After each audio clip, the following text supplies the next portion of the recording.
Ako ang inyong Lolo Pael. At ako naman si Kabanong. At ito ang aming kwento. Pinagpalang araw po sa inyo, Kabanong, at sa lahat ng mga kabangers at mga kayanggaw. Ako po ay isang anak ng magsasaka. Ang kwento kong ito ay hindi lang basta kwento ng pagnanakaw ng hayop. Ito ay kwento ng galit na matagal naming tiniis. Gusto kong ibahagi sa inyo ito dahil gusto kong mapakinggan ng lahat o ng kahit sino na handang umintindi. Na ang mga tahimik na tao, madalas sila ang may pinakamalalim na sugat. At minsan, kahit gaano ka pa kabait, kapag ikaw ay inapi ay nagiging isang halimaw. Tawagin niyo na lang akong Mario. Kabanong, mga kabangers at mga kayanggaw, ito ang aking kwento.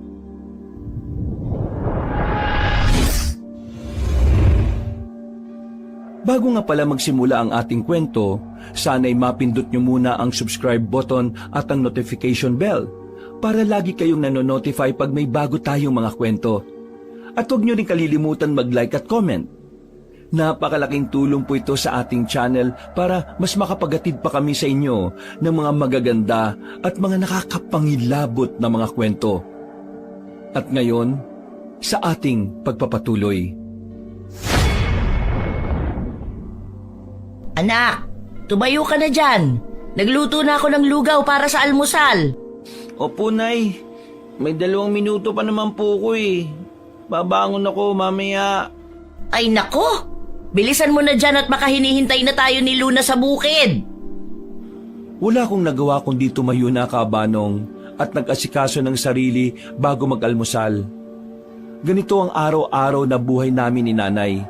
Gigising, mag-aararo, kakain at magpapahinga. Walang gulo at walang problema. Kami na lang ni Nanay ang magkasama sa buhay dahil maaga kasi kaming iniwan ni Tatay dahil sa isang malubhang sakit. At dahil sa kakulangan ng pera, hindi namin siya agad na ipagamot. Ang bango at itsura pa lang masarap na. Aba oo naman anak. Mas masarap yan dahil may kasamang... Pagmamahal. At siyempre, mahal ko rin po kayo. Ay, kumain ka na habang mainit pa at baka magkaiyakan pa tayo. Ihahanda ko lang ang mga dadalhin natin sa bukid.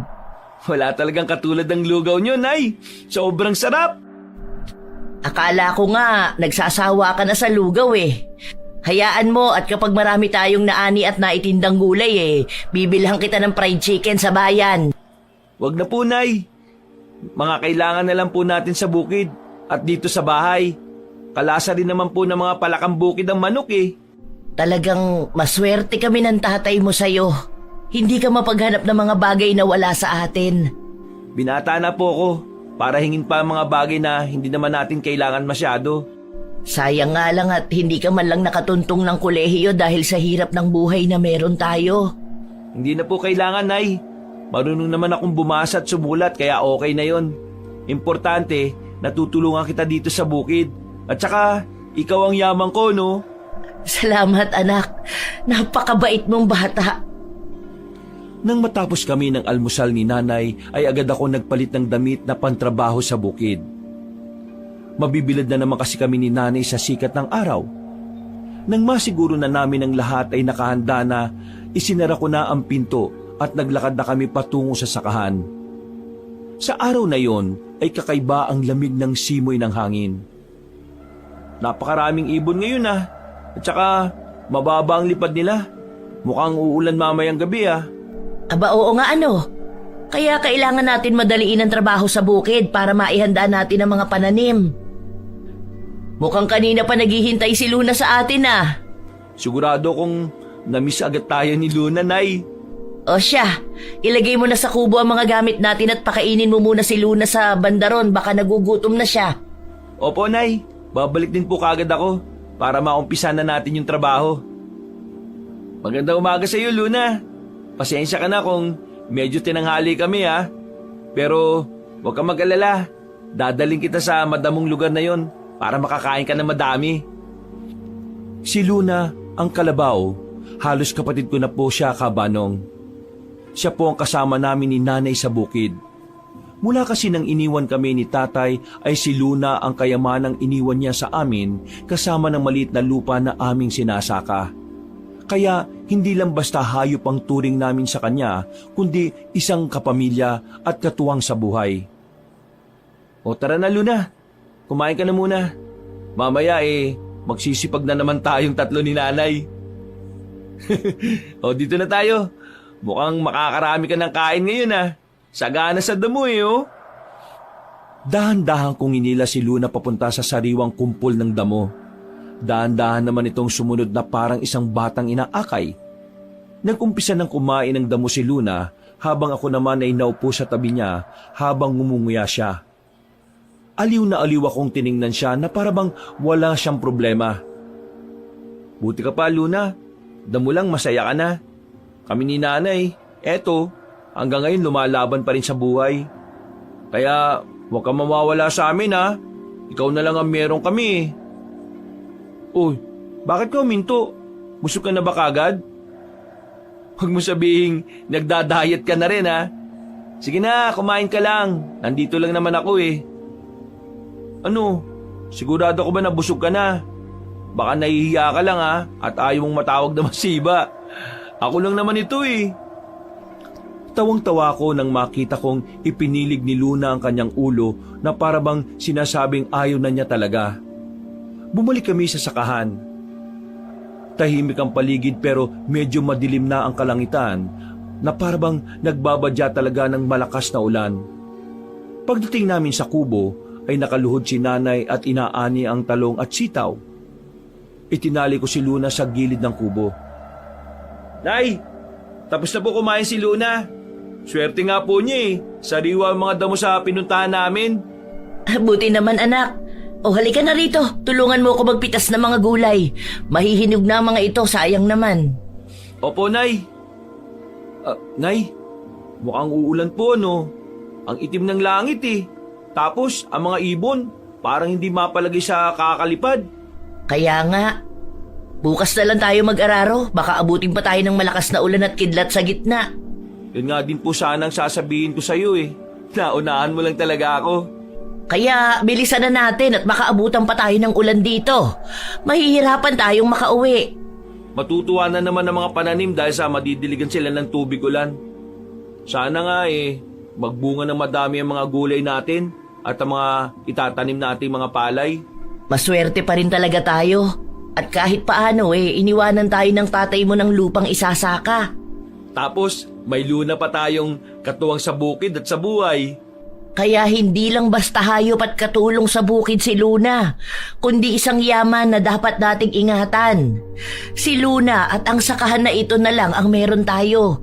Kaya dapat ingatan at pahalagahan talaga natin. Oo naman, Nay. Baka kapag pinabayaan natin multihin tayo ni tatay. Ikaw talaga puro kamulto dyan. Bumabalik lang naman ang kaluluwa kapag may matinding dahilan. Natatandaan ko pa nung bata pa ako. Palagi nila akong tinatawag na anak na mangkukulam. Ang ganda-ganda nyo tapos sasabihin lang na mangkukulam kayo? Aba, hindi naman kapanipaniwala yun. Hayaan mo na lang sila. Saka bata ka pa nun. 18 years old ka na ngayon kaya kalimutan mo na yung mga nanloloko sa'yo dati. Pasensya na po kung naikwento ko ulit sa inyo Hindi na po mauulit. Tapusin na natin ito at maaga tayong uuwi. Baka abutan na rin tayo ng malakas na ulan. Habang abala kami ni nanay sa pagpitas ng mga gulay ay biglang dumating si Mang Ino, ang matandang kapitbahay namin na tanging nag-iisang mabait sa amin ni nanay. Hingal na hingal ito na parabang kami talaga ang sinadya sa bukid. Oh, Mang Ino, bakit po ganyan ang itsura nyo? Teka lang po at kukuha ako ng tubig para makainom kayo. Saan po ba kayo nanggaling at pawis na pawis kayo? Ito po muna ang tubig Mang Ino. Maraming salamat dito sa tubig, iho. Bakit po kayo napasugod dito? May kailangan po ba kayo sa amin ni nanay? Rosa, Maria, may ibabalita ako sa inyo. Narinig ko sa palengke kanina, may mga nakawan ng alagang hayop sa kabilang baryo at 3 magsasaka na ang nawalan ng kalabaw nila. Ho? Ano po? Grabe naman ang mga taong yun. Pagsasaka na nga lang ang kinabubuhay nanakawan pa. Nako sana naman hindi sila umabot dito sa San Ubaldo. Hindi malayo, Rosa. Kaya mag-ingat kayo. Lalo na't si Luna na lang ang meron kayo. Mahirap na magtiwala sa paligid. Sana naman mahuli na ng barangay para hindi na makapinsala pa sa iba. Alam na po ba daw kung sinong nagnakaw at kung taga saan? Wala nga Pero may nakapagsabi na baka daw ibinenta na at kinatay na ng mga matador sa bayan. Bakit ba hindi na lang sila lumaban ng patas? Hindi yung nagnanakaw sila ng pinaghirapan ng iba. Iniisip ko nga na baka may makapangyarihang tao ang may hawak sa kanila. Kaya malakas ang loob nilang gawin yun Sa bagay, kung ordinaryong mamamayan lang din naman ang kukuha nun sigurado kung may konsensya naman sila. Tama ka, iho. Dahil alam nila ang hirap ng buhay ng bawat tao dito sa barya. Kung sino man ang gumawa nun, napakawalang puso naman. Nakakalungkot lang at may mga ganitong tao pa rin sa mundo. Kaya nang malaman ko na may ganitong insidente, talagang sinadya ko kagad kayo dito sa bukid para mabalaan. Maraming salamat po sa pag-aalala nyo, Mang Ino. Walang anuman. Alam kong yan lang ang naiwan sa inyo ni Berting nang pumanaw ito. Kaya nagmamalasakit na ako para makapag-ingat kagad kayo. Huwag po kayo mag-alala at ilalagay ko sa ligtas na lugar si Luna para hindi siya madami sa kasalbahian ng mga taong yan. Siya. Mauna na ako sa inyo ha. At mukhang uulan pa ng malakas Hindi pa ba kayo uuwing mag-ina? Maaga rin po kaming uuwi, Mang Ino. Siya nga po pala. Dalhin nyo na po itong kaunting gulay bilang pasasalamat sa pagmamalasakit ninyo. Hindi na, Rosa. Ang pagtulong ko hindi paghangad ng kahit na anong kapalit. Pero sige, dahil masama ang tumatanggi sa grasya bibit-bitin ko na rin ito. Maraming salamat dito ha. Walang anuman po. Mag-iingat po kayo sa daan, Mang Ino. Aaminin ko po kabanong sa mga oras na yon ay talagang kinabahan ako para sa alaga naming si Luna. Siya na lang ang meron kami at hindi ko papayagang may manalbahi sa kanya. Nang umalis si Mang Ino, ay kita ko rin ang pag-aalala sa mukha ni Nanay habang nakatingin sa alaga naming kalabaw. Kung dalhin na lang po kaya natin si Luna sa likod ng bahay natin, mas ligtas naman po siya dun Kahit yun din ang naiisip kong paraan, sigurado ako magrereklamo ang mga kapitbahay natin. Lalo na baka sirain ni Luna ang mga halaman nila doon. Tatali ko na lang po siya sa hindi niya maaabot na halaman. Dito na lang siguro si Luna, anak. Itali na lang natin siya ng maayos. Total dinig naman natin ang boses niya sa bahay natin. Sa bagay, malapit lang din naman po ang bahay natin dito sa bukid. At saka, lalabas-labas na lang po ako para tingnan siya mamayang gabi. Bilisan na natin at mukhang pabagsak na ang ulan. Pumapatak-patak na. Tumakbo ko sa kinaroroonan ni Luna at inayos ko ang pagkakatali niya. Dinobli ko pa ito ng makapal na lubid at itinali sa puno katabi ng kubong pahingahan namin. Si Nanay naman ay tapos na rin sa pagliligpit ng basket ng gulay at mga gamit na daladala namin. Tapos ka na ba dyan, anak? Opo, Nay. Naitali ko na po na maayos si Luna. Mabuti pa umuwi na tayo. Lumalakas na ang ulan. Huwag ka mag-alala, Luna, ha. Hindi ka nila makukuha. Basta umatungal ka ng malakas kapag may naramdaman kang kakaiba sa paligid, ha. Sa sandaling yun ay parang taong naintindihan ako ni Luna dahil sumagot ito sa bawat mga salitang sinasabi ko sa kanya. Medyo malakas na ang ulan na makauwi kami ni Nanay. Madilim ang paligid kahit tanghaling tapat pa lang naman. Malakas rin ang hangin mula sa malawak na bukirin. Sana naman hindi umabot ang mga masasamang loob na yun sa San Ubaldo. Kaya ipagdasal natin sa Panginoon na gabayan niya si Luna habang narito tayo sa bahay. Tsaka malay mo, binabantayan siya ni Tatay. At kapag may lumapit kay Luna malalagot talaga sila kay Tatay. Ginagawa mo talagang multo ang tatay mo.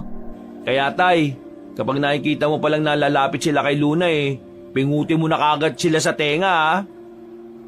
Sumapit ang gabi at hindi na nga napigilan na bumuhos ang malakas na ulan. Habang nasa silid ako naririnig ko ang malakas na ugong ng hangin kasabay ng kulog at kidlat. Napatayo ko nang biglang umungal si Luna ng malakas at tila may kinatatakutan.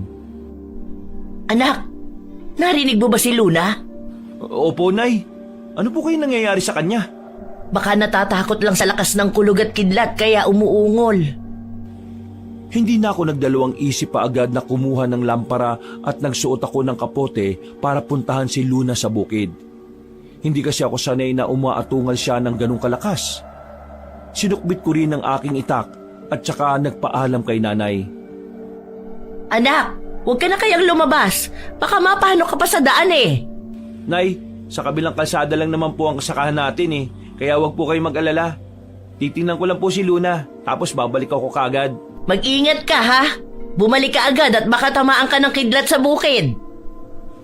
Isang malakas na kidlat ang dahilan para lumiwanag ang paligid. Agad kong nakita si Luna na nagpupumiglas at parang may kinatatakutan dahil nagpapanik ito. Agad kong inilawan ang paligid pero wala akong nakita na kahit ano at sino sa paligid. Tiningnan ko rin ang pagkakatali nito pero wala namang nagbago.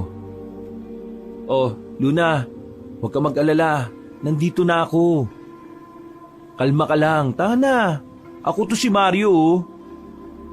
Ako to, si Mario. Sa oras na yun ay unti-unting kumalma si Luna habang hinahaplos ko ang ulo nito. Inayos ko ang pagkakatali niya at hinaplos-saplos ang kanyang katawan dahilan para lumugbok ito at tumahimik na. Nang masiguro ko na okay na si Luna, ay bumagsak na ako sa bahay. Naroon naman si nanay sa harap ng pinto at bakas ang pag-aalala sa mukha niya.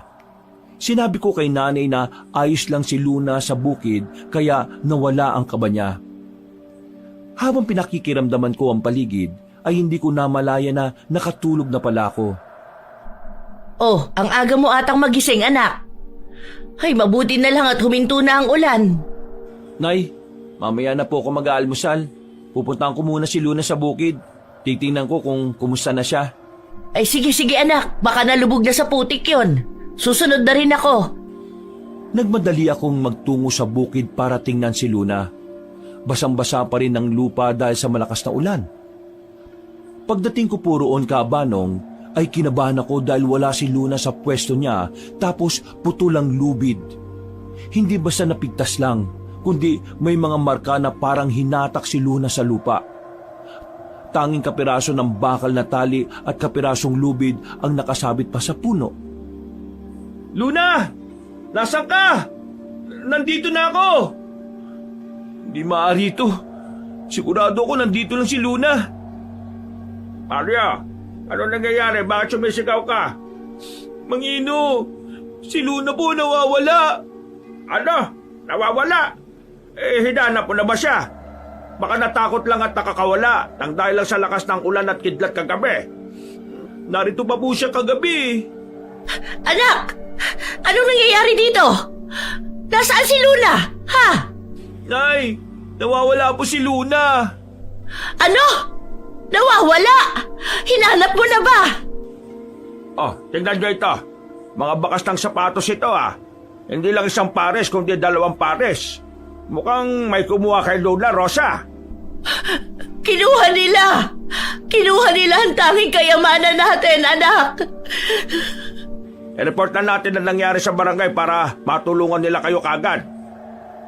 Sa mga sandaling yun, ay doon ko lang nakita si nanay na sobrang nasaktan, hindi dahil sa pagod o ano paman, kundi dahil sa para na naming pamilya si Luna.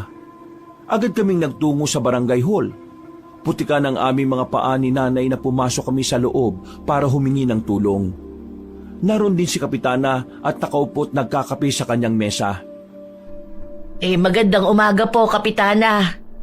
Pakitulungan naman po kami. Ninakaw po kasi ang kalabaw namin Oo nga po, Kapitana. At hindi kami pwede magkamali na ninakaw talaga yon dahil sa mga bakas ng sapatos sa putik. Kalabaw niya? O baka naman pabaya kayo kaya nawala? Sa tanda mo na yan, Rosa. Dapat marunong ka na mag-ingat sa pag-aari ninyo Kaya nga po lumapit kami dito sa inyo. Baka sakaling matulungan niyo po kami. Kung gusto mo, Rosa, papautangin na lang kita para makabayad ka sa pag-aararo mo ng bukid mo. Pero siyempre, may patong na ito. Hindi po namin kailangan ng pera ninyo, Kapitana. Ang kailangan po namin ay tulungan nyo kaming mahanap ang mga magnanakaw na kumuha sa kalabaw namin. Aba, kayo na nga pinapautang eh. Ayaw nyo pa? Wala akong magagawa kung ninakaw ang kalabaw ninyo. Hindi nyo kasi tinatali na maayos kaya ayan. Kita ko ang pagkuyom ng mga palad ni nanay. Alam kong galit na ito sa mga oras na yon. Matalim akong tumingin kay Kapitana habang nagtatawanan ng mga kawani ng barangay. Hinawakan ko ang kamay ni nanay para pakalmahin ang galit niya. Bigo kaming lumabas ng barangay hall para makahingi ng tulong. Pasensya na kayo, Rosa. Kung may magagawa lang sana ako tutulungan ko kayo na mahanap ang kalabaw. Maraming salamat po, Mang Ino, sa malasakit niyo sa amin ni nanay. Ako na po ang bahala sa paghahanap kay Luna. Pagbabayaran nila ang ginawa nilang ito sa pamilya natin. Ano pong ibig niyo sabihin, Nay? Ay, wala anak. Sige, mauuna na akong pumasok sa loob. Ay, ganito na lang, Mario. Bukas, sasamahan kita sa palengke sa bayan. Titingnan natin kung makikita natin si Luna doon. Ibig niyo pong sabihin baka ibinenta si Luna para katayin sa palengke? Pwedeng ganun na nga, iho. Kaya agahan natin ang punta sa bayan para maabutan natin kung sino ang nagbebenta. Sige po, maraming salamat po. Pasensya na po kayo at naabala pa namin kayo. Ay, walang problema. Sino bang magtutulungan kundi tayo-tayo lang din? Buong araw na walang gana si nanay.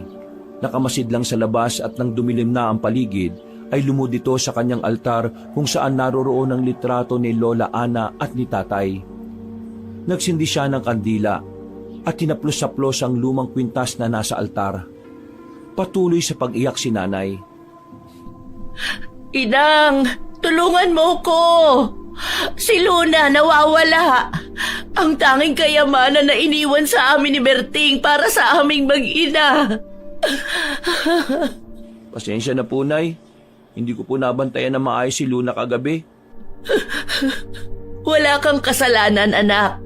Pero isa lang ang ipinapangako ko. Magbabayad ang gumawa sa atin ito. Paano po magbabayad ang mga kumuha kay Luna kung hindi natin alam kung sino ang nagnakaw sa kanya? Huwag kang mag-alala.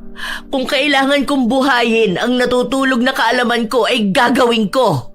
Natutulog na kaalaman po? Ano pong ibig niyong sabihin, Nay? Malalaman mo rin yan sa takdang panahon. Dumampi ang malamig na hangin sa loob ng bahay kahit nakasara ang pinto at mga bintana. Parang may dumaan sa likod namin. Nagulat pa ako nang matumba ang lampara na nasa altar, ngunit imbis na apoy ay naglabas ng maitim na usok na unti-unting nag-anyong parang may ulo, may balikat at may mahabang braso. Ha? Ano yun? May gumising, anak, at hindi ko alam kung kaya ko pang pigilan. Hindi lang si Luna ang ninakaw nila. Kung alam lang nila, mas malala ang binuhay nila. Ano pong nangyayari, Nay? Sinong nabuhay? Mabuti pa po magpahinga na kayo. Alam kong masakit ang pagkakawala ni Luna. Pero gagawa po ako ng paraan para mahanap kagad natin si Luna. Pagbabayaran nila ang ginawa nila. Tandaan mo yan, anak. Doon ko lang nakita na parang may kakaiba kay nanay. Iba ang kanyang boses, parang walang takot at parang siya pa ang dapat katakutan. Pumasok sa silid si nanay ng tahimik at naiwan ako na naguguluhan sa nakita kong kakaiba sa usok kanina at ang kinikilos ni nanay. Nang gabing yon ay hindi ako nakatulog dahil sa pag-aalala kay Luna. Kinabukasan, Nay, wag na po kaya muna kayong pumunta ng bukid. Magpahinga na lang po muna kayo habang nasa palengke ako sa bayan. Mario, umalis na tayo at baka hindi na natin maabutan ng mga magbebenta ng kalabaw. Opo, nariyan na po, Mang Ino. Nay, dito na lang po muna kayo, ha? Sasama ako. Gusto kong makita kung sino ang kumuha kay Luna. Hindi ako matatahimik hanggat hindi ko sila nakikita. Pero, Nay... Hayaan mo na nanay mo, Mario. Naintindihan ko siya. Sige na, umalis na tayo at naghihintay na yung sasakyan. Mabuti na lang at mabait si Mang Ino at ang anak niya. Kaya sinamahan nila kami patungo sa bayan para mahuli ang kumuha kay Luna. Tahimik lang si nanay at may binubulong habang hawak-hawak ang kwintas ni Lola. Ilang minuto lang naman ay nakarating kami sa pamilihang bayan. Naroon na nga ang mga nagbebenta ng mga hayop at mga gulay. Tingnan natin kung may nagbebenta ng kalabaw. Dito palagi dinadala ng mga magnanakaw ang mga nadadali nila eh. Hindi po ba si Tasyo at Pilu yun? Aba, oo nga no. Ano kayang ginagawa nila dito sa palengke ng ganito kaaga? Luna? Si Luna yon. Hindi ako pwedeng magkamali. Nasaan po, Nay? Nakita niyo po si Luna? Dahan-dahang lumapit si nanay sa isang pwesto na may nakabitin na tenga. May maliit na gupit sa gilid yung hiwa na kami lang ni nanay ang nakakaalam at ang nagpatibok na matindi sa puso ko nang makita ko ang pamilyar na hikaw na inirigalo ko sa unang kaarawan ni Luna noon. Napatras si nanay at nanginginig. Anong nangyayari? Hindi. Kami lang ang may alam niyan. Kami lang. Si Luna, hindi pwede ito. Agad na tiningnan ni Mang Ino ang nakasabit na tenga. At mukhang bagong katay lang ito. Narinig kong tinanong ni Mang Ino kung sino ang nagbenta ng kalabaw at napakuyom ang mga palad ko nang marinig ko kung sino ang nagbenta kay Luna. Ang mga lintik na yon, talagang hindi katiwa-tiwala mga mukha eh. Paano? Saan ka pupunta? Walang iya kayo! Pagbabayaran yung ginawa nyo kay Luna! Malaki na naman ang napagbenta natin, parang Pilo, ano? Oo nga eh. Talagang jackpot tayo sa kalabaw na yon. Hindi na ako nakapagpigil at inundayan ko ng malakas na suntok si Tasyo habang nakatalikod. Bumagsak siya sa lupa habang inaawat naman ako ni Pilo na kasamahan niya. Nagkaroon ng gulo sa palengke at hindi ko na talaga napigilan ng galit ko. Itinapon pa ni Tasyo ang upos ng sigarilyo sa harapan ko bago ito nagsalita. Ano ba problema mo? Bigla ka na lang nanununtok, bata. Mga magnanakaw kayo! Ninakaw niyo si Luna! Ano? At anong pinagsasabi mo dyan? Wala kaming ninakaw kaya huwag kang basa-basa ng bibintang, ha? Pag na kayo magkaila, Tasya, Pila, sinabi na ng pinagbenta nyo ng kalabaw na kayo ang nagbenta sa kanila. Mang Ino, ang tanda-tanda nyo na, nang bibintang pa kayo, ha? Tama na, Tasyo, tara na! Ayusin mo, bata, ha? May araw ka rin sa akin, hindi pa tayo tapos. Magnanakaw! Mag-ingat kayo sa mga taong yan! Baka mawalan rin kayo ng mga hayop! Tama na, anak. Makikita ng dalawang yan kung sino ang inagrabyado nila. Nahinto kami ni Mang Ino maging ang mga tao sa palengke nang biglang parang huminto ang paligid. Hindi gumagalaw ang mga langaw at ang ibang insekto at parang natakot sa paglipad. Habang si nanay ay bumulong ng salitang siya lang ang nakakaintindi. Kita ko ang pagtataka at kaba sa mukha ni Mang Ino habang nakatingin sa akin. Ano nangyayari?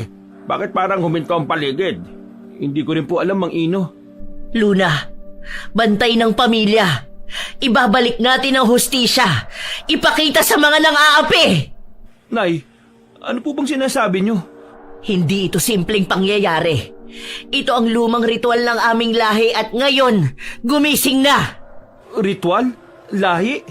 Mabuti pa eh, umuwi na tayo at i-report natin kay Kapitana na alam na natin kung sino ang nagnakaw ng kalabaw niya.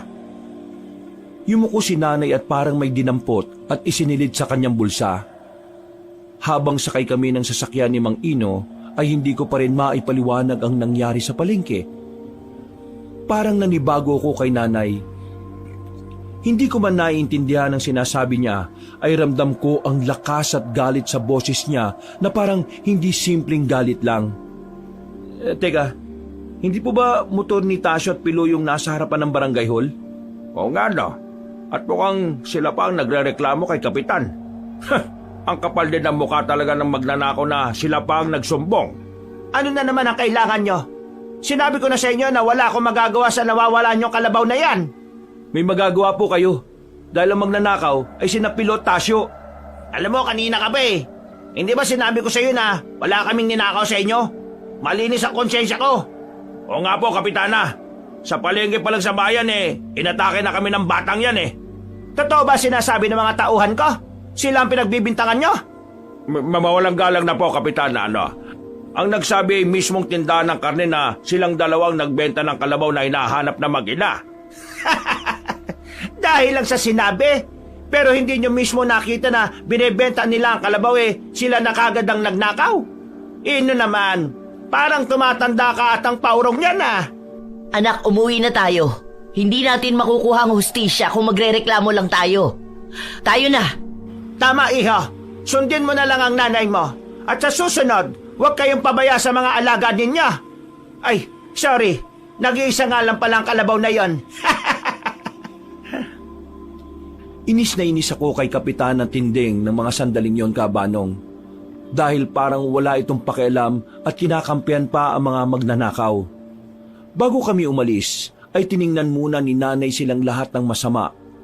At Kabanong, iba po talaga ang naramdaman kong kilabot sa kakaibang ngiti ni Nanay. Parang hindi siya ang nanay ko. Paano? Uuwi na ako. Nalulungkot ako sa sinapit ni Luna. Maraming salamat po, Mang Ino. Salamat din po sa anak niyo sa pagsiservice sa atin kanina. Hindi na po kami personal na nakapagpasalamat. Ay, walang anuman, iho. Mabuti pa kausap-kausapin mo ang nanay mo. Dahil alam kong hindi siya okay ngayon dahil kay Luna. Kailangan ka ngayon ng nanay mo. Opo, Mang Ino. Ako na po ang bahala kay Nanay. Malalampasan din po namin ito. Ang importante alam na natin kung sino ang totoong magnanakaw. Kaya nga babalaan ko rin ang mga kapitbahay natin at baka sa kanilang hayop naman ang tirahin ng mga alagad ni Kapitana. Nagpaalam na si Mang Ino at agad naman akong pumasok ng bahay. Nakaupo lang si Nanay at tulala at bakas na bakas ang galit at pagod sa mga nangyayari. Parehas bigo ang mga puso namin sa pagkawala ni Luna dahil alam namin na kailanman ay hindi na namin siya makakasama. Tahimik ang loob ng bahay at paligid, mas tahimik pa sa ordinaryong araw namin ni Nanay araw-araw. Wala na po talaga tayong aasahan kay Kapitana. Kahit kaharap na natin ang mga magnanakaw ang kakapal pa rin ng mga mukha nilang mag-deny. Hindi pa ito ang huli, anak. Ito pa lang ang simula sa ginawa nila. Hindi lang basta simula, kundi pagbabalik. Kanina niyo pa po yan sinasabi na Gusto niyo po bang magpahinga na lang muna? Anak, may mga bagay na hindi ko sinasabi sa'yo. Mga bagay na dapat sana'y hindi na muli pang lalabas, pero... Pero ano po?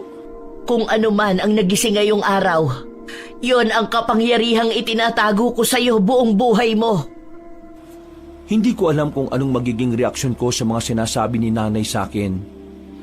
Naramdaman ko ang pagbigat ng hangin at hindi lang yon dahil may kasama itong amoy ng lupa.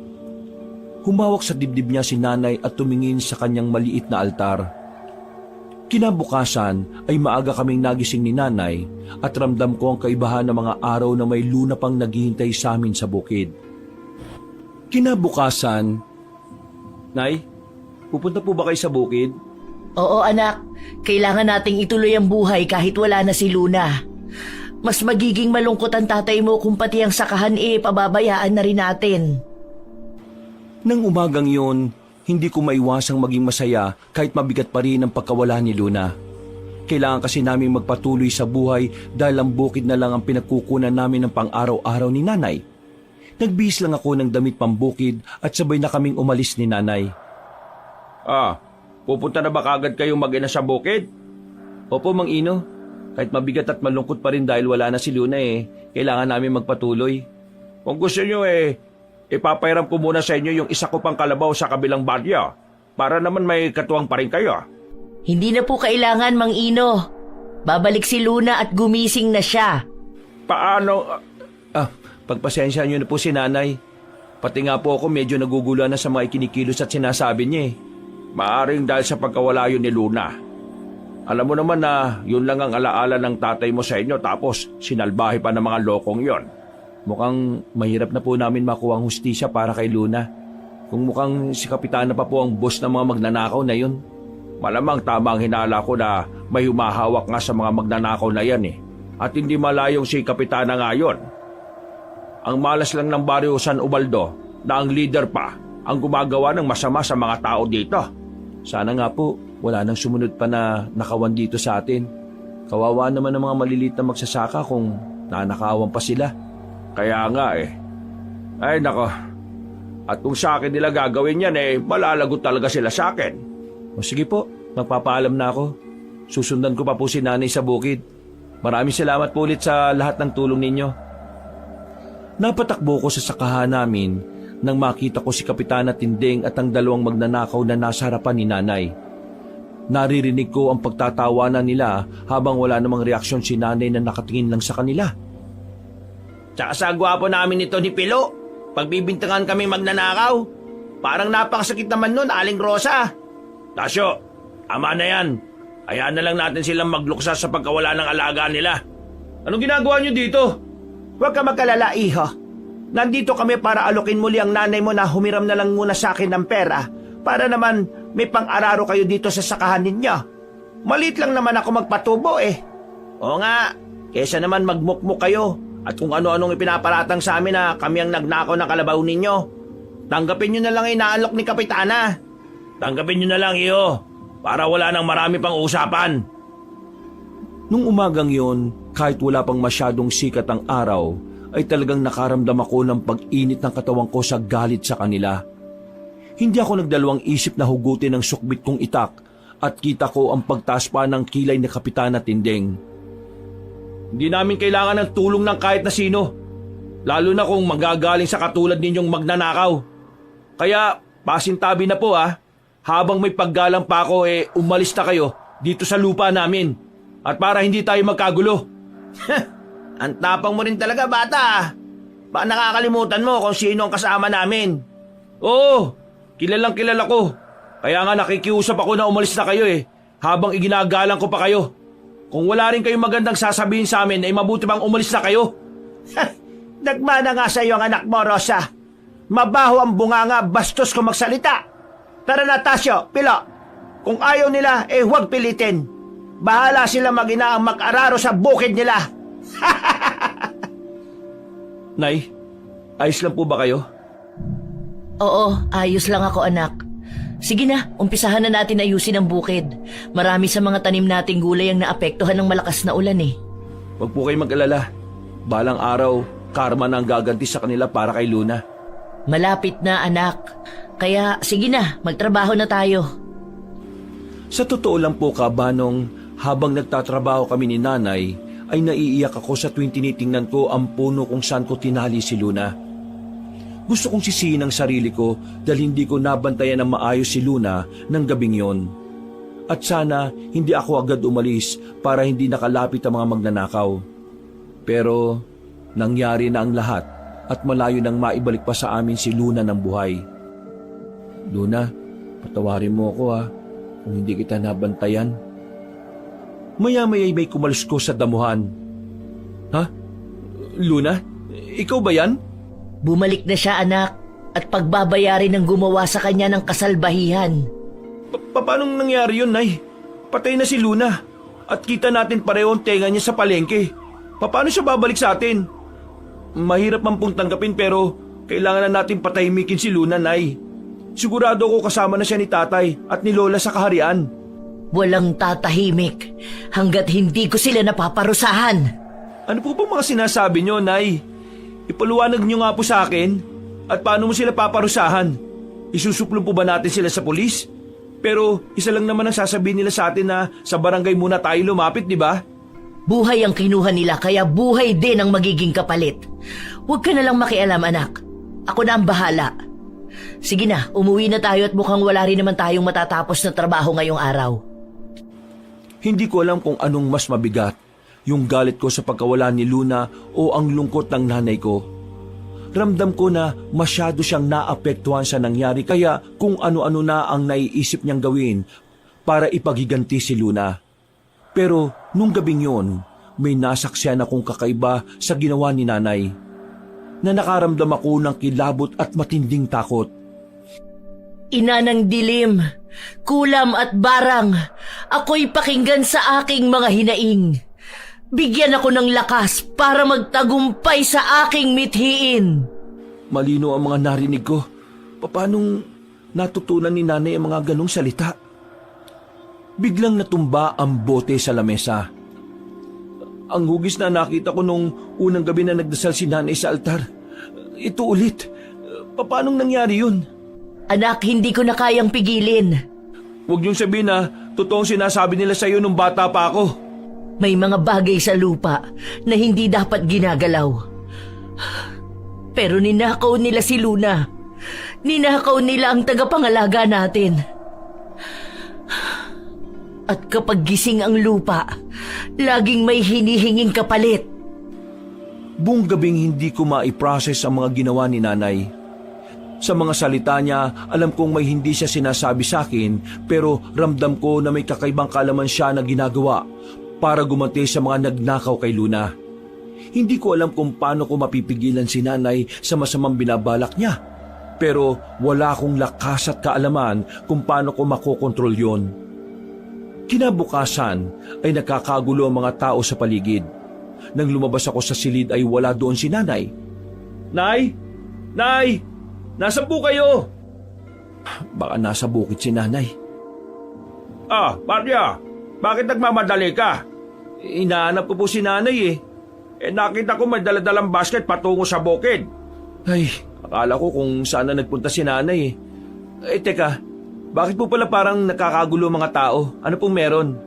Ay nako, alam mo ba si Tasyo? Mukhang kinakarma na. Paano pong kinakarma?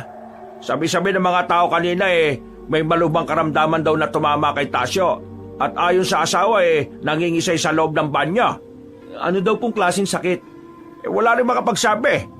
Pero mabuti nga sa kanya at nang matigil na yung pagnanakaw nila ng mga hayop sa mga baryo. Karma lang niya yon. Ito na kaya yung sinasabi ni nanay na pagiganti ng lupa para kay Luna? Anong binubulong-bulong mo dyan, hoy? Puntahan mo na ang nanay mo at sigurado akong malungkot na naman yun sa pagkawala ni Luna. Naglakad ako patungo sa bukid at naroon nga si nanay na nagbubungkal ng lupa at nagtatanim ng mga binhi ng mga gulay.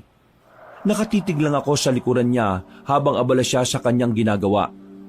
Ramdam ko ang malamig na hangin at ang kakaibang amoy ng lupa na parabang malansa. Hindi na kita ginising, anak. Wala naman tayo masyadong gagawin sa bukid. Naghanda na ako ng almusal sa mesa. Kumain ka na ron. Nay, alam niyo na po ba yung nangyari kay Tasyo? Umpisa pa lang yon, anak. May mga susunod pa. Huwag kang mag-alala. Mabibigyan natin ng hustisya si Luna. Pero Nay, hindi po ba kasalanan sa Diyos ang ginagawa niyong paghiganti sa kanila? Hindi niyo man po sabihin sa akin, alam kong gumagamit kayo ng black magic para gantian sila. Bakit, anak? Sa tingin mo, hindi rin makasalanan sa Diyos ang ginawa nila sa alaga natin? Nay, hayaan natin ang karma ng Diyos ang sumingil sa kanila. Huli na ang lahat, anak. Nag-uumpisa na ang pagbawi ng lupa at hindi ko na yun mapipigilan pa. Huwag niyong gawing masama ang sarili niyo para sa mga masasamang taong kagaya nila. Nay naman, alam ko makokontrol niyo pa ang sumpa na ibinigay niyo sa kanila. Sige na po, ayoko mapahamak kayo eh. Hindi ako mapapahamak, anak. Alam ko ang ginawa ko. Nararapat lang sa kanila yan. Maria, Rosa, mabuti na lang at naabutan ko kayo dito. Bakit po, Mang Ino? May nangyari po ba?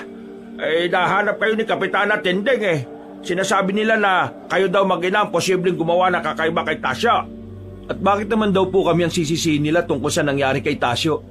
Hindi ko rin alam. Kakaiba ang nangyari sa kanya Parang sinasakal lang hindi nakikitang nila lang. Kaya habang wala pa sila umalis na muna kayo at magtago baka kung anong gawin nila sa inyong mag-ina. Hindi po kami aalis dito, Mang Ino. Wala kaming ginagawang masama kaya hindi ako natatakot sa kanila. Pero Nay, hindi man lang nakinig sa amin si Inay. Nagtungo lang ito sa sakahan at nagbungkal ng lupa para sa kanyang mga bagong binhi ng gulay. Aalis na sana si Mang Ino nang maaninag at marinig namin ng mga taong paparating. Nako, mukhang nariyan na sila, Kapitana. At kasama pa talaga si Tasyo. Hay! Nasa! Anong ginawa mo kay Tasyo, ha?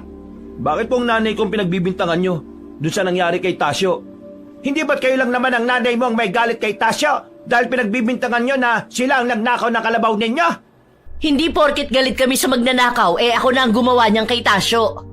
Alam mo ang totoo, Kapitana, kung sino ang totoong biktima dito. Hindi po ba? Kapitana naman, sila na nga ang ninakawan sila pa ang lalabas na masama. At paano kayo nakakasiguro na si Rosa o si Mario nga ang gumawa niyang kay Tasyo? di ba sinabihan nyo rin silang dalawa na hindi naman nila nakita na sila Pilo at Tasyo ang nagbenta ng kalabaw doon sa tendera. Kaya hindi kayo naniwala.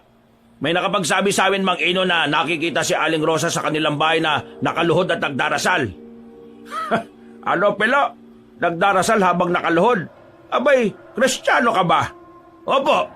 Sa loob ba ng simbahan ng mga taong nagdarasal doon hindi lumuluhod? Sabihin mo nga sa akin na mali ang tanong ko sa iyo. Bakit ba palagi mo nalang ipinagtatanggol ang mag-inang yan, Ina?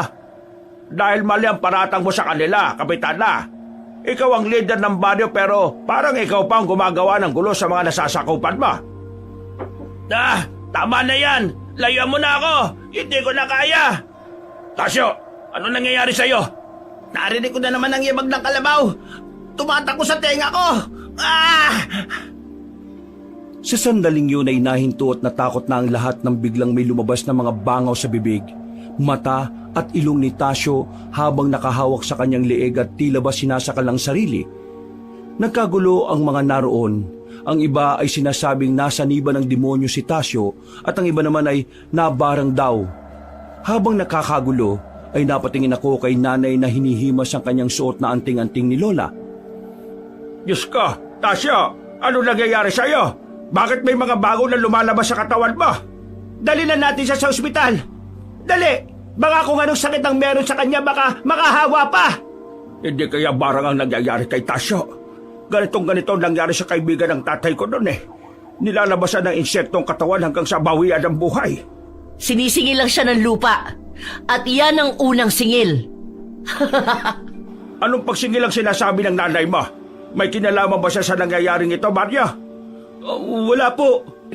Alam niyo naman po na maraming ninakawan ng kalabaw si Tasyo at malamang sinisingil na siya ng karma niya. Sa bagay, sa dami ng ninakawan nila ng hayop baka karma na ang gumaganti para sa mga taong inagrabyado nila. Sana lang wala nang sumunod pa. Oo nga po, nakakaawa naman po si Tasyo at kailangan niya na rin sigurong tanggapin ang karma na nakahain sa kanya. Ang bawat sakit at pang-aagrabyado sa kapwa ay may kaukulang parusa at ang lupa na ang bahalang maningil sa kanila. Kung bara nga yun, talagang malaki ang sumpa at galit sa kanya ng gumawa nun. Lumipas pa ang mga araw at binawian na rin ng buhay si Tasyo dahil sa walang makuhang findings sa mga doktor kung ano ang nangyayari sa kanya. Mas lalong naging mainit ang mata sa amin ni Kapitana Tinding at ng ilang mga taong kampi sa kanya. Alam kong si nanay ang may gawa nun, pero alam kong ginawa lang niya yon dahil sa matinding galit at hindi ko siya basta masisisi kahit alam kong mali ang ginagawa niyang pagganti. Salamat naman po sa Diyos, Nay. Kahit wala po tayong palay at alagang kalaboy, sobrang hitik naman yung mga bunga ng mga gulay natin. Dahil yan sa pagmamahal natin sa ginagawa natin at sa ating lupa. Pakiusap ko lang, Nay, na tigilan niyo na po yung pagganti sa kanila. Tama na ang pagkawala ni Tasyo. Sigurado kong pinagbabayaran na niya yung mga kasalanan niya. Talagang ayaw mong lubayan ng mga tauhan ko, Rosa. Pinatay mo na si Tasyo. Ngayon naman si Pilo nawala ng boses. Bakit niyo po ba sa amin sinisisi ang lahat? Dahil ilang beses na may nakakita sa nanay mo na nakaluhod at tila sumasamba sa lupa. Isa lang ang ibig sabihin, bruha ang nanay mo. Grabe naman po ata kayo, Kapitana. Wala po kayong karapatang sabihan at tawagin ang nanay ko ng ganyan. Ito ang tandaan niyo, mag-ina. Sa oras na may mangyari pang masama sa mga tao ko o anuman dito sa baryo, malalagot kayo sa mga tao. Kanya-kanyang bulungan ng mga tao habang nakatingin sa amin si nanay. Habang wala naman ako makitang anumang reaksyon sa mukha ni nanay na natatakot siya o nababahala sa pwedeng gawin sa amin ng mga tao. Wala kaming imikan na dalawa habang nagtatanim at nag-harvest ng mga gulay. Tila ba parehas kaming nakikiramdam sa isa't isa. Nagsisimula na ang pangalawang pagbawi ng lupa sa mga may sala. Pwede ba, Nay? Tama na. Hindi ba kayo natatakot na mapahamak tayong dalawa sa mga tao? Hindi tayo tatantanan ni Kapitana hanggat hindi nila napapatunayan ang paratang nila sa inyo. Gaya ng sinasabi ko sa'yo, wala na akong magagawa dahil hindi ko na kontrolado ang mga nangyayari sa kanila. Tapos ano, mamamatay rin po si Pilo? Kung pwede ko nga lang bawiin sa lupang sinasabi niyo yung sumpa gagawin ko para matigil na ito Hindi tayo masamang tao, Nay. Alam kong mahirap at hindi pa natin matanggap na wala na si Luna pero mali ito. Oh, anong pinagtatalunan yung mag-ina dyan? Napadaan lang ako para silipin ng mga alaga kong manok sa lote ko dahil baka kulang na rin eh. Wala po, Mang Ino. May pinag-uusapan lang po kami ng nanay ko.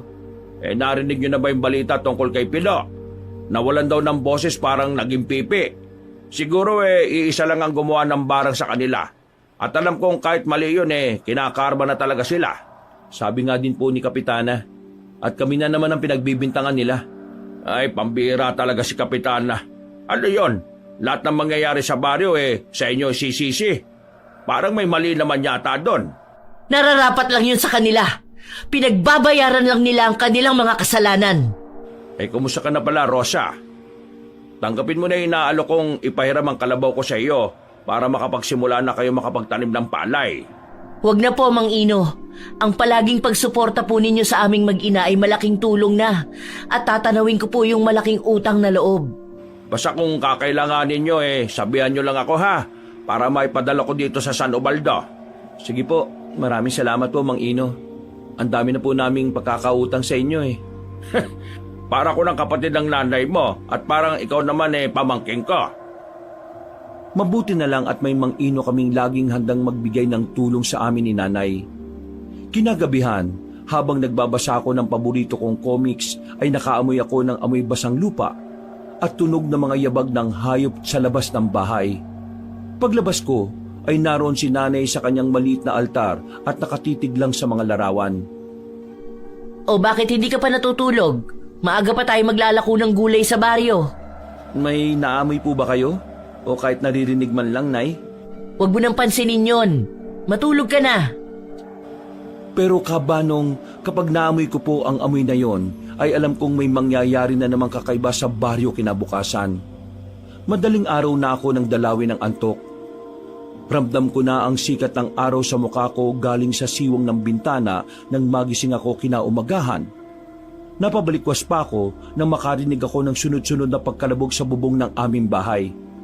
Ha? Ano yun? Nay? Nasaan ka? Rosa! Lumabas ka dyan! Harapin mo ako! Nay, ano pong nangyayari? Bakit sumisigaw si Kapitana Tinding? Dahil pati siya ay sinisingil na rin ng lupa, anak. Bruha ka! Salot ka sa San Ubaldo! Bakit mo kayo sumisigaw, Kapitana? Alam kong alam mo ang pinaggagawa ng nanay mong bruha.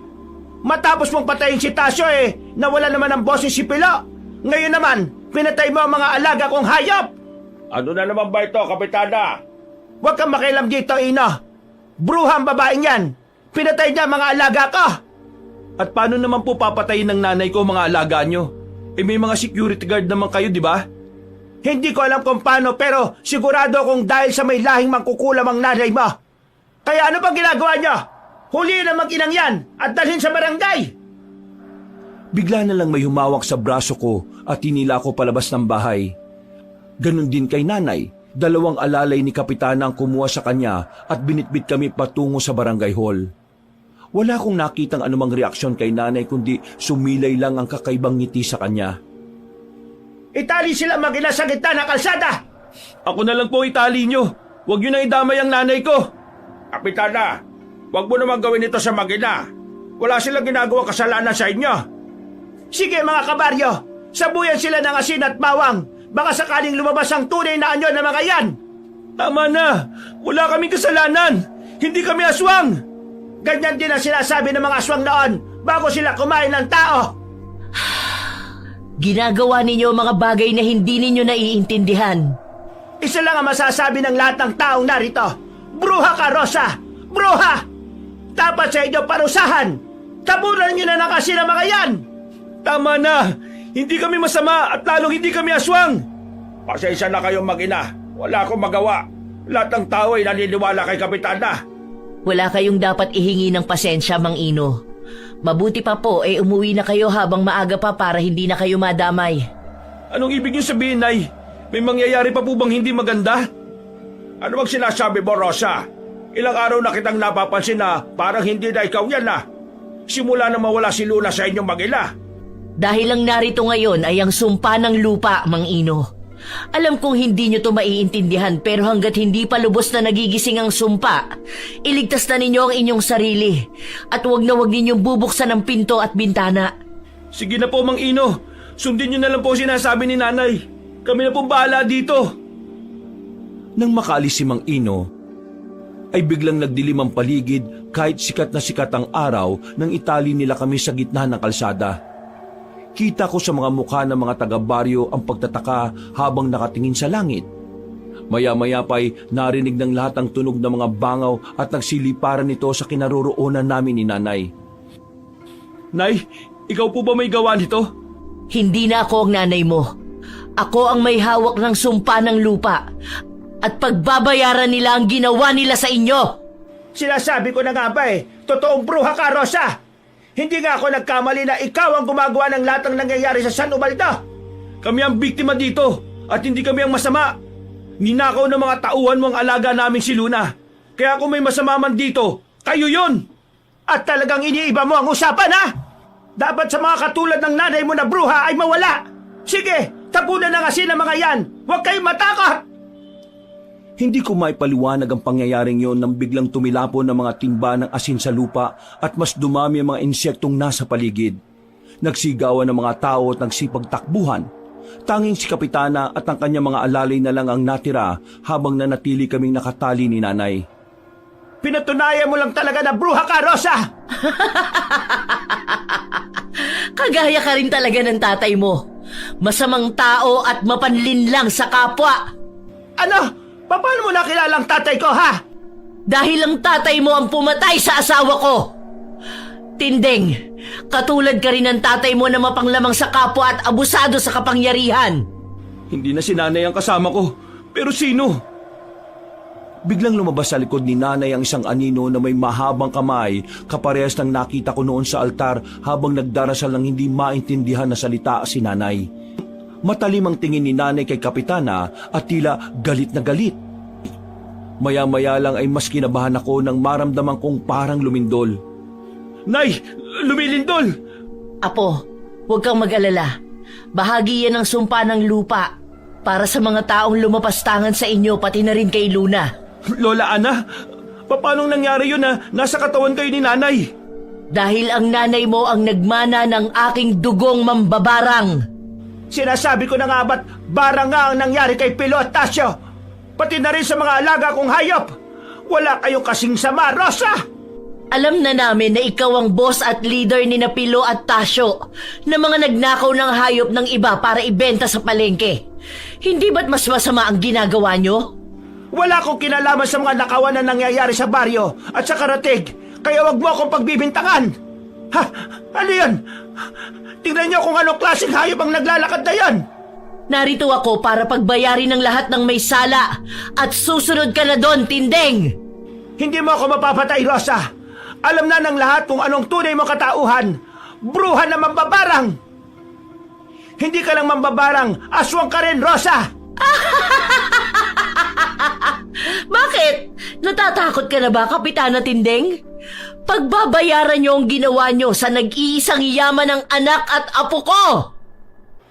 Hindi ko maipaliwanag kung paano nangyari ang lahat ng yon, pero mas nalinawan na ako sa ibig sabihin ni Nanay na hindi na niya kontrolado ang sumpa dahil yung pala ay si Lola Ana na ang kumukontrol sa katauhan ni Nanay. Nagsipagtakbuhan na ang mga tao nang mas lumaki ang anino ng nilalang na nasa likod ng katawan ni Nanay. Anong klaseng nilalang yan? Mang Ino, bakit pa po kayo bumalik? Si Pilo kasi patay na. Ano? Si Pilo? Bruha ka talaga, Rosa! Wala kang kasing sama! Dahil yan sa kasakiman at kawalang yaan ninyo, Kapitana Tindeng. Kung hindi nyo sana inuutusan ng mga alalay mo na magnakaw, di sana hindi nangyari sa kanila ito. Kung may dapat mang sisihin, ikaw yon. At talagang sa akin mo pa sinisisi kung bakit binarang mo ang mga tauhan ko? Tama na ba si Rosa eh? Kung hindi nyo sana ninakaw ang kalabaw nila, walang ganitong pagganti. Pero sinagad nyo ang kabaitan nila at ginamit ang inyong kapangyarihan para kamuhian sila ng mga tao.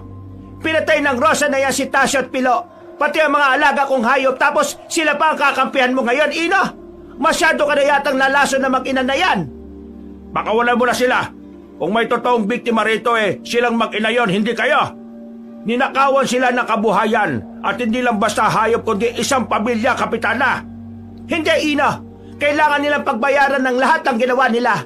Salot silang mag-ina dito sa baryo. At hindi mo ba nakikita ang halimaw na nasa likod ni Rosa? Sumpa ng lupa! Huwag mong hayaang hindi namin makamit ang hustisya! Malakas na ugong ng hangin ang narinig ko, Kabanong. Nagpupumiglas ako sa pagkakatali para mapigilan si nanay sa kung anong gagawin niya. Ayokong tuluyan na siyang maging masama dahil sa maling paghiganti ni Lola gamit ang katawan ni nanay. Ngayon ay hindi lang yan ang matitikman nyo kung paano gumanti ang lupa. Nay, huwag niyong hayaang lamunin kayo ng galit sa nangyari kay Luna. Hindi kayo masamang tao. Hindi mo ba gusto na ipaghiganti ko kayo ng nanay mo, Apo? Lola, nakikiusap po ako. Huwag niyong gamitin ang katawan ni nanay para gumanti. Ang Diyos na po ang bahalang gumanti sa mga taong gumawa ng masama sa pamilya natin. Nakikiusap po ako. Hindi ko mapagbibigyan ng hinihiling mo, Apo. Ang sumpa ng lupa ay maniningil sa kanila sa ayaw at sa gusto mo. Anong nangyayari? Anong tunog yon? Mga yapak na mga kalabaw?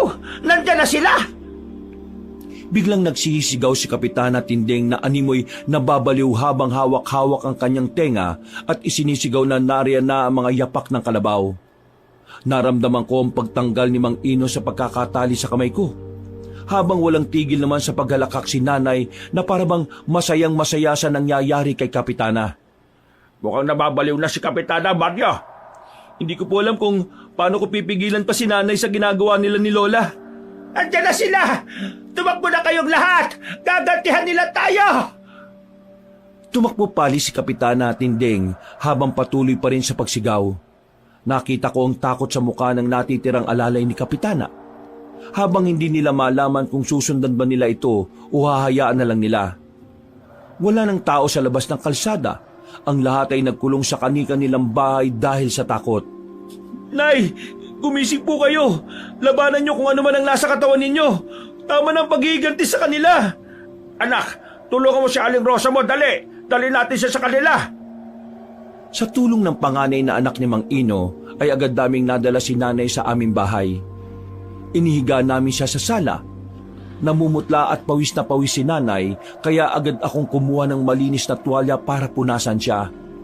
Sa kabilang banda ay hindi ko nakitaan si Mang Ino at ng anak niya ng pagkatakot sa aming mag-ina.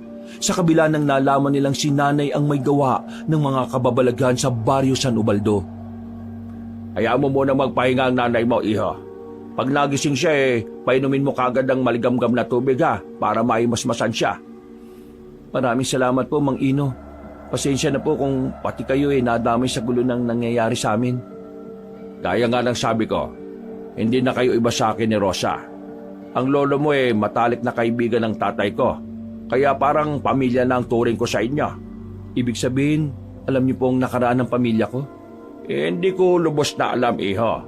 Pero nung bata pa ako sinasabi ni tatay na isang magaling na albularyo ang lolo mo sa kapanahunan nila. Ibig sabihin, si Lolo'y albularyo at si Lola ang mambabarang? Kahit kailan, walang ginawang masama sa mga tao ang lola mo. Kahit pa sabihin natin mangkukula mo, mambabarang pa ito. Napakabait nila. Hanggang sa bigla na lang silang namatay na mag-asawa. At sabi ng tatay ko, ang tatay ni Kapitana ang prime suspect noon. Pero dahil sa kakulangan ng hustisya, walang nangyari sa kaso ng lolo at lola mo. Kaya ngayon si Lola ang sumisingil sa kasalanan ng mga taong umagrabyado sa amin ngayon. Gano'n na nga siguro nangyari, iho. Pero kung tutuusin, tama lang ang ginawa ng lola mo sa mga taong yon. Ngayon, hindi na matatakot ang mga tao na manakawan sila ng mga alaga nilang hayop dahil wala na si Tasyo at si Pilo na tirador. Sang-ayon man ako sa sinabi ni Mang Ino, pero sa puso ko mali pa rin ang paghiganti gamit ang kasamaan. Lalo't kamatayan ang naging kaparusahan. Wala pa ring malay si nanay hanggang sa dalawin na rin ako ng antok. Kinabukasan ay isa na namang kaguluhan ang lumaganap sa baryo. Magsipagtago kayo! Andiyan na sila! Dalian nyo! Simulado kagabi, tumatakbo na si Kapitana Tinding sa bukid na parang may hinahabol at ang masaklap hubot-hubad nitong tumatakbo. Hindi ko po alam kung paano ko siya matutulungan pero Kahit si nanay, hindi rin niya makontrol ang sumpa na meron si Lola Ana eh. Totoo nga na ang kabaitan ng isang tao ay may hangganan. Dahil sa matinding galit ng lola mo at sobrang lungkot ng nanay mo muling nabuhay ang kanilang kakaibang kaalaman. Maya-maya'y nakarinig sila ng mga batang nagtatawanan. O mga bata, magsiuwi na kayo, dali! Masama ang ginagawa nyo na pagtawanan si Kapitana. Ngayon, hindi natin alam kung hanggang kailan magiging ganyan si Kapitana. Pero naawa rin ako sa kanya dahil matanda na siya tapos mawawala pa sa sarili. Yan na ang huling ganti ng sumpa ng lupa. Ang pagbayarin ang mga may sala.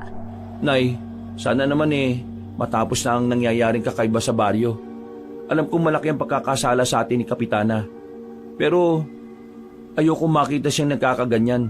Kasi parang wala na rin po tayong pinakaiba sa kasamaan nila eh. Tama ang anak mo, Rosa. Alam ko ang pinagmula ng pamilya mo at alam kong hindi kayo masama. Ang tatay ni Kapitana ang pumatay sa nanay at tatay ko noon. Dahil lang sa kasakiman ni Don Gustavo sa lupa. Hindi ko man lang nakasama ng matagal ang mga magulang ko. Alam kong masakit yun para sa'yo. Pero matagal na ang pangyayaring yon, Rosa. Hayaan mong palayain na ang galit ng mga magulang mo sa kanila. At totoong anak ako ng manggagamot at mambabarang ng lupa. At si Luna ang bantay ng dugo. Ang tanging tagaprotekta ng aming pamilya pero pinatay din nila si Luna. Narinig ng mga taong sinabing yon ni nanay. May mga nakisimpatya at naawa sa sinapit ng pamilya ni nanay noon. At meron din namang hindi pa rin naniniwala na mabuting tao si Nanay Rosa. Walang humpay sa kakasigaw at kakatakbo si Kapitana Tinding na tila isang kalabaw sa gitna ng bukid. Habang inaalalayan ng kanyang mga tauhan. Hanggang kailan po magiging ganyan si Kapitana, Nay? Hindi ko alam, anak. Gustuhin ko mang pigilan, pero sa gabi hindi ko nahawak ang sarili ko. Hindi na ako ang nagmamay-ari ng katawan ko. Kung ako kaya ang magmakaawa kay Lola, Nay, siguro naman pakikinggan niya ako. Ang espiritu ni Nanay at Luna ang humahawak sa katawan ko. At hindi ko alam kung pakikinggan ka ng lola mo. Dahil ang ganti ng sumpa ng lupa ay hindi na kailanman nababawi hanggat hindi ito natatapos sa kanyang pagsingil. Bitiwan niya ako! Masaya ang maglaro dito sa bukid! Kayong lahat, hindi niyo ba ako sasamahan dito? Wala na. Tuluyan ang nasiraan ng bait si Kapitana. Hindi ko ginusto ang nangyaring ito sa kanya. Nang magdasal ako at humingi ng tulong kay nanay, ay hindi ito ang ninanais ko, kundi ang parusahan lang at konsensyahin sila para maibalik si Luna. Pero nang umagang malaman natin na pinatay nila ang nag-iisang yaman natin, ay parang kusang lumabas ang sumpa ng lupa sa puso ko. Alam ko na mabuti kang tao, Rosa. Kayo ang biktima ng kasamaan ng grupo ni Kapitana. Kaya ang mismong galit sa puso mo ang nagbigay ng signal sa nagtatago mong kaalaman. Ganun na nga po ang nangyari, Mang Ino. Nang malaman ko ang tungkol sa mga kakaibang kaalaman ng mga magulang ko, noon ay hindi ko hinangad na manahin at gamitin ang kanilang galing dahil alam ko sa sarili ko na baka hindi ko ito makontrol ng tama. At ito na nga pong nangyayari ngayon, Nay.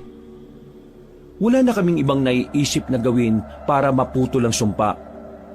Habang naghahanda ako ng hapunan ng gabing yon, ay naririnig ko ang kakaibang atungal ng kalabaw at ang muling pagsimoy ng amoy lupa. Napatingin ako kay nanay at alam kong si Lola na ang nasa katawan niya, kaya tahimik at nakatulala lang si nanay.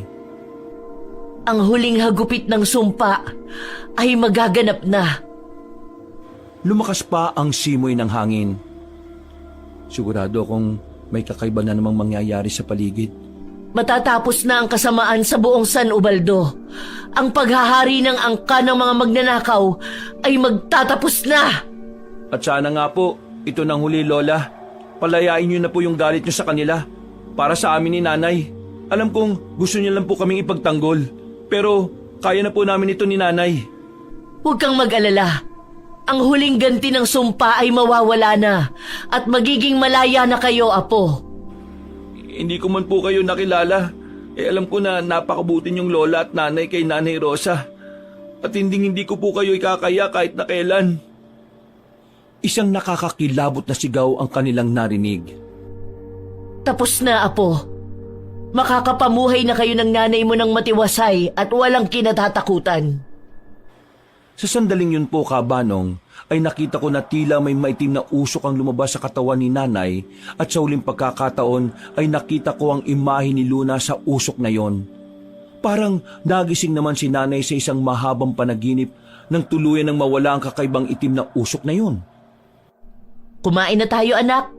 Mukhang masarap ang niluto kong ginisang sardinas. Nay, ikaw na po ba yan? Oo, anak, ako na ito. Tapos na ang sumpa ng lupa. Naramdaman ko nang umalis na si nanay at si Luna sa mundo natin. Tapos na ang lahat. Babalik na tayo ulit sa dati, Nay. Oo, anak. Masama man ang ginawang pagganti ng aking lahi sa nangyari, nagpapasalamat pa rin ako sa kanila dahil iniisip pa rin nila ang katarungan na hindi natin makuha sa legal na paraan. Kinabukasan ay maaga kaming nagtungo ni nanay sa bukid para muling magsimula ng panibagong buhay.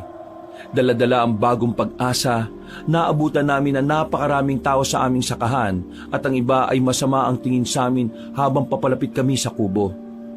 Nay, ano po kaya ang meron? Bakit parang nasa sakahan natin ang lahat ng mga tao? Rosa, magugulat kayo sa nangyari.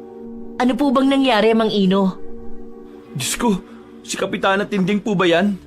Oo, at nakita na lang ng mga kabaryo natin na nakatali si Kapitana sa puno na parang isang kalabaw. Diyos ko po, hindi ko alam na si Kapitana pa lang narinig kong nakakakilabot na sigaw nung gabi. Narinig rin namin ang sigaw na yon, Maria. Pero mas pinili naming manahimik na lang at baka mapahamak rin kami. Yan na ang huling ganti ng sumpa ni nanay sa kanya. Tumawag na ako ng kapulisan para mapuntahan nila ang pangyayaring ito. Huwag kayong mag-alala dahil hindi kayo masasangkot sa nangyari sa kanya.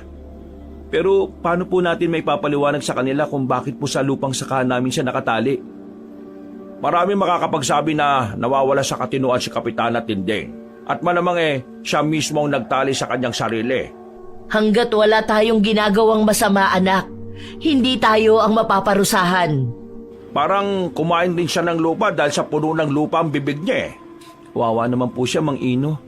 Mas patuloy na magiging kawawa ang San Ubaldo kung siya pa rin ang mamumuno sa atin. Leader na walang ibang ninais kundi ang gamitin ng kanyang kapangyarihan sa panlalamang sa kapwa. Tama si Mang Ino. Kung hindi nangyari sa atin ang ganitong sumpa, hindi titigil si Kapitana at ang mga tauhan niya na gumawa ng masama. Mabuti na rin ang nangyari sa kanila. Habang sumisikat ang araw sa buong San Ubaldo, ay isang nakatitindig balahibong eksena ang nasaksihan ng lahat. Si Kapitana Tinding ay nakatali ang mga kamay at paa na nakaposisyon na parang isang kalabaw. Nakadapa sa lupa, nakausli ang leeg at wala ng buhay. Marumi ang kanyang muka na tila ba pilit siyang kumakain ng lupa bago mamatay. Dumating na ang mga kapulisan. Asamahan ko kayo mag-ina. Huwag kayong matakot. Hindi kayo ang pumatay kay Kapitana. Maraming salamat po, Mang Ino, sa palaging pagtulong niyo sa amin ni Nanay. Ikaw po ang gabay namin ni Nanay dito sa San Ubaldo. Dahil mas kilala ko kayo kaysa sa ibang tao, Maria. Isang pamilya na tayo at handa akong tulungan kayo sa lahat ng oras. Dinala kami sa police station sa bayan para sagutin ang mga ilang katanungan. Gaya ng ipinangako ni Mang Ino ay tinulungan niya kami sa mga kung anong dapat naming gawin. Wala namang ebidensya na nagpapatunay na kami nga ni Nanay ang pumatay kay Kapitana dahil wala silang nakitang footprints o fingerprints namin ni Nanay. Maliban sa bakas ng paa ng isang hayop sa lupa na tila ba humila kay Kapitana hanggang sa mamatay siya. Sinabi ko naman sa inyo na hindi tayo pababayaan ng Panginoon, hindi ba? Hindi niya pinayagan na malagay kayo sa panganib dahil wala kayong kasalanan. Mabuti pa'y umuwi na tayo. Medyo hindi maganda ang pakiramdam ko na narito pa tayo sa presinto. Tamang-tama at nariyan na pala ang anak ko. Tara, sumakay na kayo ron. Ngayon wala na po si Kapitana. Ano na po mangyayari sa San Ubaldo? Sigurado kung kukunin ng mga natitirang opisyal ang pagpapasya sa mga tao kung sino ang bagong uupo sa barangay hall. Sana kayo na lang po, Mang Ino, para hindi na po mangyari ang nangyari nun sa amin. Matanda na ako, iho. Hindi ko nakakayanin pang magpatakbo sa San Ubaldo. Lumipas sa mga araw simula nang mawala si Kapitana Tinding, ang ibang mga kapitbahay humingi ng patawad sa amin ni Nanay dahil sa maling paratang at ang pagkaladkad sa amin noon na utos ni Kapitana Tinding. Nang umagang yon ay nakatayo kami sa lupain ni Kapitana na ang dating malawak at malinis na lupain ngayon ay tila naging abandonadong sementeryo ng mga tuyong halamang matutulis. Sa tingin niyo po, may bibili pa ng lupain ito? Sabi-sabi sa barangay may mayayamang mga negosyante ang tumitingin sa lupa na yan pero ni isa walang gustong bumili. Dahil po siguro sa kakaibang matutulis at magagaspang na halamang tumubo sa lupa, kaya hindi nila nagustuhan ng lupa. Bukod dyan, sinasabi rin ng mga bahay na malapit dito naririnig nila na may umaatungal na kalabaw sa gabi kahit wala namang anumang hayop sa paligid. Mismong ang lupa na ang humatol. Pinapanatili pa rin ng lupa ang parusa para wala ng mga has na gumawa ng masama sa kapwa. Mabuti nga kung ganun, Rosa. Para matakot ang mga tao na may balak pang gumawa ng masama. Matindi po talaga ang naging aral ng pangyayaring ito kay Kapitana na walang kasamaan ng mangingibabaw kapag ang sumpa ng lupa ang naningil ng kabayaran. Simula noon ay walang sino man ang tumirang kamag-anak ni Kapitana bumili o lumapit man lang sa lupain na yon. Gabi-gabi pa rin kasing nakakarinig ang mga bahay na malapit roon ng yabag ng kalabaw at ang nakakatakot pa ay gumagalaw daw ang matutulis na damo na parabang may nagbabantay pa rin sa lupain. Tahimik na ulit, Nay. Kailangan pa ba nating umalis dito? Oo, anak. Hindi natin hiniling ang paghihiganti pero palaging may nakikinig sa inaapi. Hindi man tayo lumaban ng marahas pero may lumaban para sa atin. Si Lola Ana at si Luna. Pero sa tingin mo, Nay, tapos na ba ang lahat? Ang kasamaan, anak. Laging may kapalit. Pero ang mabuti, lagi ring may proteksyon. Basta't hindi ka gagawa ng mali, hindi ka pababayaan ng lupa. Maya-maya'y may kumatok sa pinto. Nay, si Mang Ino po. Oh, ano? Hindi ko na ba talaga kayo mapipigilang mag-ina?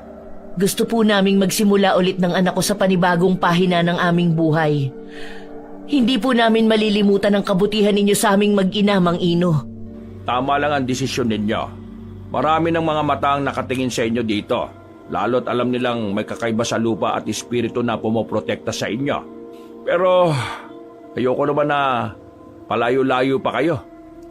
Kaya may lugar ako sa kabilang baryo. Malinis, tahimik at walang mangi-istorbo sa inyo ron. Talaga po, Mang Ino? Pwede po kami doon? Abay, oo naman. At sa inyo ko na ipaubaya ang lupang yon. Ramdam kong mas magiging okay kayo doon. Mang Ino, hindi ko po alam kung paano ako magpapasalamat sa inyo. Hindi naman ako tumutulong dahil may kapalit Matagal ko na kayong kilala. Mabuti kayong tao. Nagkataon lang na may mga taong hindi naging mabuti sa inyo. O sige na, at ihatid ko na kayo ron. Ipinakita sa amin ni Mang Ino ang lupain. May puno ng mangga at sariwa ang mga damo. Tahimik ang baryo at napakasarap ng simoy ng hangin. Parang tamang-tama at nakikiayon sa panibagong buhay na bubuuin namin ni Nanay. Hindi man namin nakalimutan ang sugat ng nakaraan at pagkawala ni Luna sa amin, ay napatunayan namin na may mga taong kagaya ni Mang Ino na handang tumulong kahit walang kapalit. Sa kasalukuyan po, Kabanong, ay isa na akong kapitan sa isang bayan dito sa Kabisayaan at ipinatutupad ang katahimikan at pagkakapantay-pantay ng bawat isa. Mahirap man o mayaman. Hanggang dito na lang po ang aking istorya at sana po ay nagustuhan at may napulot kayong aral sa karanasan kong ito. Mga kabangers, mga kayanggaw, si Kabanong po.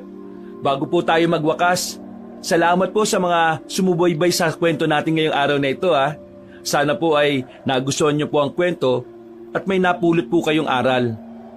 Kung okay po sa inyo yung kwento, maaari lang po sana'y mag-subscribe po yung mga bago lang po sa channel natin na ito at pindutin niyo po yung notification bell at palagi po kayo nanonotify kung meron tayong mga bago mga videos. At kung medyo nabitin po kayo sa kwento natin, iniimbitahan ko po kayo na puntahan ang ating mga ibang channel. Ang mga kwento ni Kabanong kung saan mas mahaba po ang kwento natin dito. Huwag niyo rin pong kalimutang mag-subscribe at mag-comment at mag-like.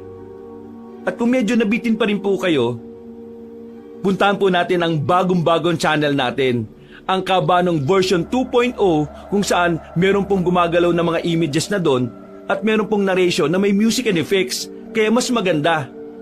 Sana rin po mag-subscribe kayo para makasama kayo sa first 100,000 subscriber ng channel na yon. At para hindi po kayo mahirapan sa paghahanap ng mga channel na ito, ilalagay po namin sa description o sa pin comment ang mga link ng mga channels. Hanggang sa susunod na kwento, wakas! Ako ang inyong Lolo Pael. At ako naman